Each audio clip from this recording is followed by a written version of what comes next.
10 till 6 p.m. And it's basically Busk Out is a small local festival which will include and celebrate local live music, small local businesses and the hospitality sector. As we know, it's struggled over the lockdowns and stuff like that. So we want to raise awareness as well and the money for mental health support charities.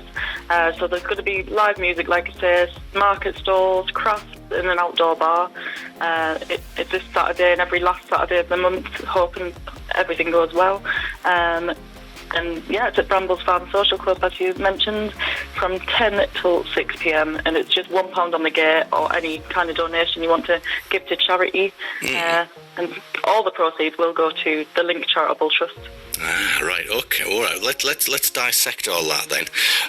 Well, tell me about you first of all, Pip. So you live in Redcar at the moment, but you're not from here. But you've got a good voice in you because I've been on the Apple Pip Events Facebook page, and you do a lovely cover there of Layla.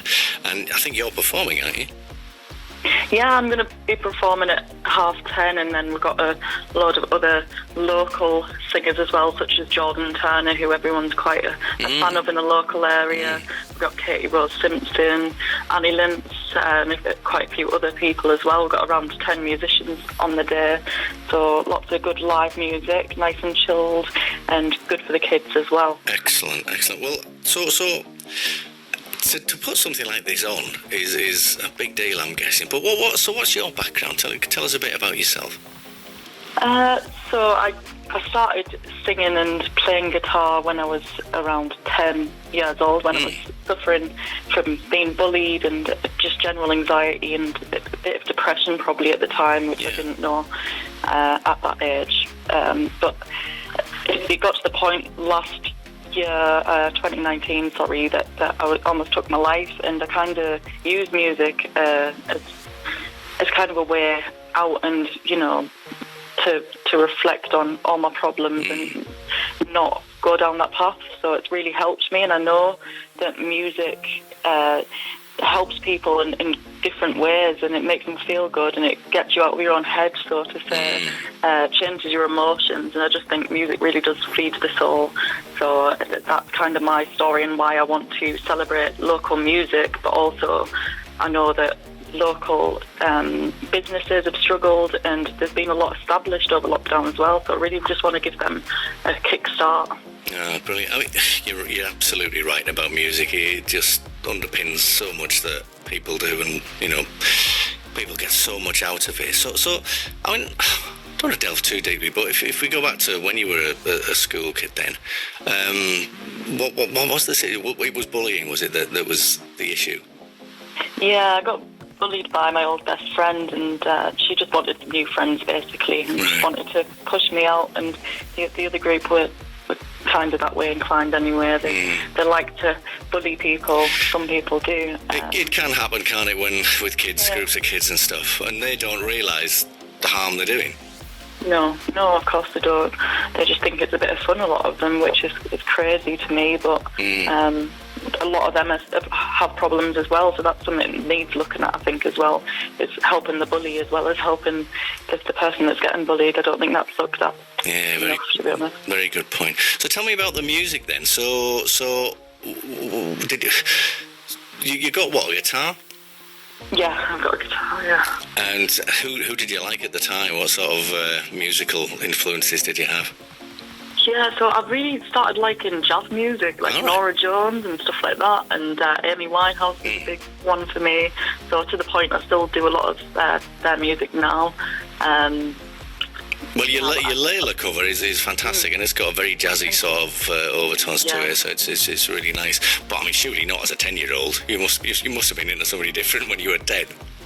Yeah, I really wasn't. I was like into that kind of music. I honestly was, and obviously I liked Busted and McFly at the same time. Yeah, of course. Yeah, I really was into all kinds of music, including jazz and blues and stuff like that. Yeah. It's one thing, sort of, taking something. I mean, I think we've all maybe took up a musical instrument for like a couple of months and then moved on.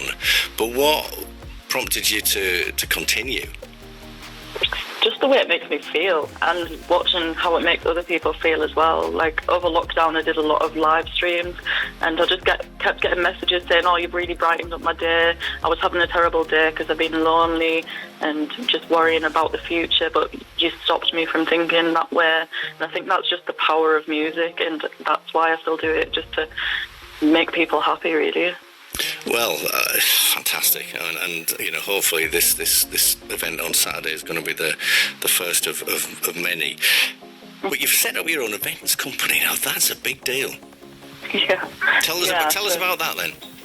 Yeah, so in December of last year, I decided I love doing events because I currently work for Stephen Green and Gemma Sharples doing their events. Okay, yeah, we know Stephen, yeah. Yeah, so I thought, you know what, I might try this myself and do some kind of unique events. And then I had the brainwave of Busk out, and I thought, oh, yeah, that name's really good, what can I do with that?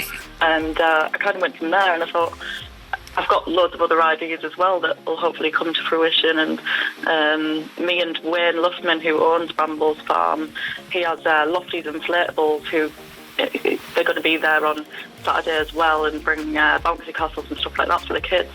So we're working together closely on doing other events like children's parties and stuff like that. So yeah, that's kind of, it's just gone in that direction and just flowed really. But it was a hard this year because I was wanting to start sooner than now really. But obviously lockdown got in the way a little bit. But I think it's about noticing that every business has challenges, and if I get over this challenge, then, you know, you're going to absolutely smash it. Absolutely, and I guess that was so frustrating for you, because when you get an idea and you get a thing that you can I want to be passionate about this, I want to really make this work, and yet you have big obstacles in your way, i.e. COVID, I bet you were absolutely chomping at the bit, were you, to get cracking? Yeah, I did just want to get going, but at the same time, like I said, I think you have to invite challenges in life, and if challenges come up, you have to recognise them firstly, and then kind of work out a plan to get over them. I think that's kind of exciting, to be honest. Absolutely. So, I mean, you touched on the issues that you've had over the years, Pip, and you know, you by your own admission, you were in a pretty dark place. How did you get out of that dark place? So I went to music, and also outside into nature, listening to music at the same time, and the music that nature provides, like the waves crashing off the walls and stuff like that. So I think you can see music in everything, and I really think it's been my saviour. Yeah. I like little things like late on an evening when you go out and you hear blackbirds just tweeting away at each other and stuff like that. It is music of sorts, isn't it? But it is extremely therapeutic. So your love of music is underpinning all this, and it's going to be.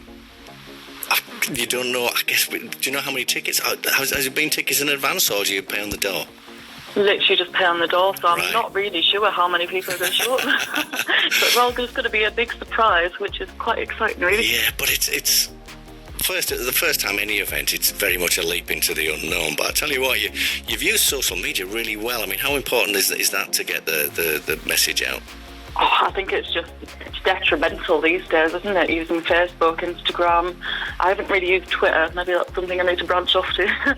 But yeah, it's just absolutely detrimental to use social media to get your event going. You've got, obviously, it's nice coming onto the radio and stuff like that, but in reality, how many people will it bring? Like, social media is absolutely integral to any company now. The reach is massive, isn't it? And if you know, people start sharing it and stuff like that, and word gets around.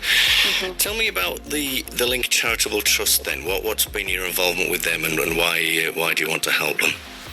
So they help children, young adults and young people around the Redcar and Cleveland area with activities and training, a lot to do with mental health, and also getting them out and doing crafts and stuff like that to, you know, assist with their mental health. And they also run the Ladies Walk and Talk.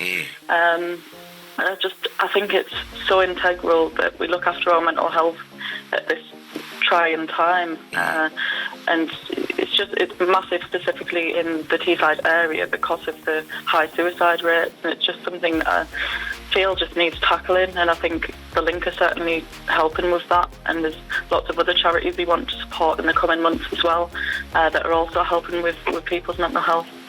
And you mentioned there the coming months, so what are the plans?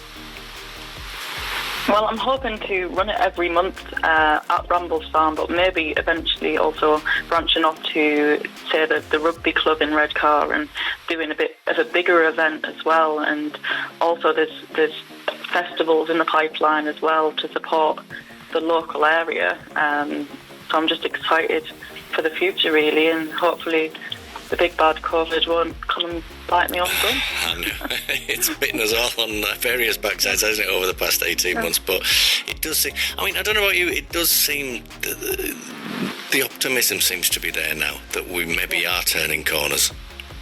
Definitely, yeah. No, I think everyone needs to just stay in that place of optimism, and if something does happen, be ready to invite challenges and just, plough at them head on and enjoy the challenges. That's the key in this, I think, is a lot of people have been getting down because of the challenges. I think you just need to invite them and enjoy them challenges and work a way of getting over them, and they can be quite exciting. Absolutely, and more often than not, they come off, don't they? So that's good stuff. I'll tell you a little bit more about the event on Saturday then. So we've talked about some of the artists that are going to be there. So we've got Pip Waite, I've heard of her, Leah Rutherford, Annie Lynch, Katie Simpson, Nicola Sims, Jordan Turner, I'm reading all these out, Chris Pike, Charlotte Brown, Amy Bowman, Jason Taggart. So that's quite a lineup. They've got about half-hour sets each, so that's a lot of music throughout the day, really. Yeah, definitely, yeah. So it's literally just all the way through the day. We want live music, good food. We've got loads of good food there. Tell us about the food. Tell us about the food. Yeah, so we have a Caps Off Kitchen who do specialise in burgers and fried chicken, and then we have You Need Pizza, who are a brand new pizza van. It's their first event. All right. So they do really nice pizzas. And then we have another burger van as well, ice cream truck, and a little coffee van as well, who do nice cakes and stuff.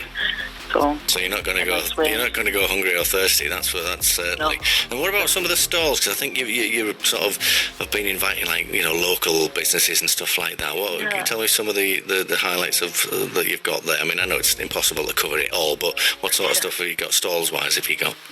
Yeah. So one of the ones I'm quite excited about is Pebbles by the Sea, who's by Jen Bates. She specialises in self-care, so she's going to have lights in there, like the salt lamps and self-care kits, and I think that's something that needs a lot of focus on, specifically with what we're being through over lockdown. And then we've got a hot sauce company, Lemon Top Gin, which has been all the rage in the local area, and Sweet Company, face painting, just everything really in one place, just a lot of randomness in one place. A lot of randomness. Now that sounds good to me. A lot of randomness in one place, but it's all nicely coming together, and the music and the food. It looks really, really good. So remind then people about it then, Pip. So when is it? What is it? And where do they have to head to on Saturday? So yes, it's at Brambles Farm Social Club. From 10 a.m. till 6 p.m. It's £1 on the gate, or any kind of donation. If you want to put more in, we'll be most grateful for that. And yeah, you just head straight to the front of the club, park where you can, or get a taxi so you can have a good drink at the bar, because it's an outdoor bar as well. So okay, that's all you need to know, really. Sounds a fantastic event, Pip. All the very best with it. We really wish you well, and if we can help publicise things in the future, because I have a feeling this might be the first of many. Yes, absolutely. Good stuff. All the best with it.